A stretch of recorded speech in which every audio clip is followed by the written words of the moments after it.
Take me out to the ball game. Take me out to the ball. Take me out to the ball game. Take me out to the ball game. Take me out to the ball game. Take me out to the ball. Take me out to the ball game.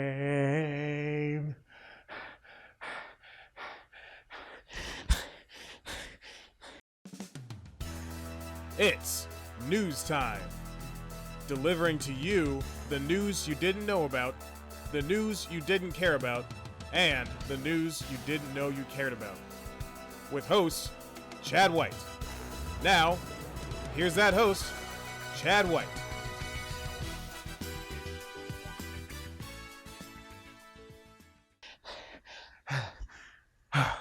All right, now we can get this episode started.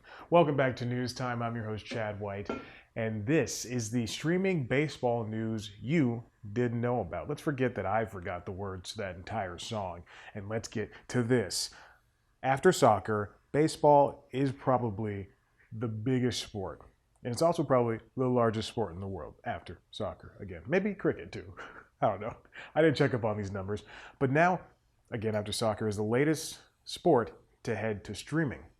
Streaming deals for the MLB are at most major outlets. We got everybody. We got ESPN's got some streaming deals. MLB's got its own streaming deals for baseball. It's got broadcast. It's on cable. It's on all the platforms that we'll get to in a second. MLB.TV has been streaming for years.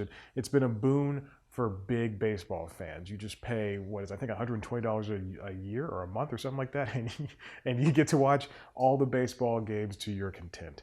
Streaming has previously been tried, regular streaming for games has been tried on Facebook Live and on YouTube. YouTube was the latest one, and that was free, but Facebook Live as well, mostly because Facebook is the biggest, was the biggest social networking platform in the world. Regional deals are still in effect, so ESPN, Fox Sports, and MLB Network still show and stream games that you can't get unless you live in the area. So if you don't live in a place where you can get Atlanta Braves games and you are an Atlanta Braves fan, then too bad, Sherlock. So there you go. That's the saying, right? Apple TV Plus starting to get Friday night games. In fact, we're not in the middle. We're at the beginning of the season, and the games are on Apple TV Plus have been airing, and it's been on Friday nights, and it's been for the most part decent. We'll see. We'll talk about that in a second. Peacock has landed 18 Sunday morning games, and these are new games that this is a new schedule actually that they're trying out, and Peacock is the sole carrier, so you do have to pay for both Apple TV Plus and Peacock in order to get either of those games. Forbes says the Apple TV deal is worth about $85 million per year, and Peacock's deal is worth about $30 million per year. As for Apple TV's deal, that's they're trying to get in more subscribers. They're $5 a month for now, and who knows if that's going to go up. But live streaming is lucrative for Apple TV, because if you hook up your cable provider or your streaming cable provider like Hulu Live TV or YouTube TV via Apple TV Plus, then you're able to click on whatever's live playing at that moment and then go into that app and watch that live from there, which is really cool. So Apple TV Plus is a great platform for these baseball games to be on. YouTube itself also gets 15 games, which are the Game of the Week games, where they originally aired a couple years ago. That they're going to stream across the world, so that's different than Apple TV Plus, which probably isn't available in 182 or some odd countries, as YouTube is, and the same thing goes for Peacock, which definitely is not. This is a renewed version of the 2019 deal that started it all. So streaming for on YouTube baseball games is still in its infancy, which is great to see that they're able to send this around the globe. Amazon Prime Video also nets 21 Yankee games in their market. So if you live in the Yankees market and you have Amazon Prime, you get to watch those games. Streaming still kind of stinks. Apple TV Plus's first set of games did not go over so well. It kind of lagged, it kind of froze. It did whatever it could. You don't I think the blame would really have to be pointed towards Apple in that case, because they did provide the infrastructure.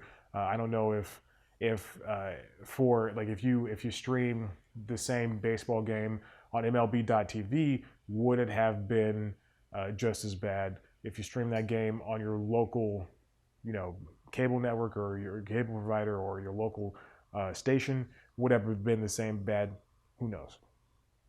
And then new deals mean more revenue for streams that are not possible on broadcast and cable. So there's a wider swath of viewers, including younger ones, that are able to come in to the baseball fandom.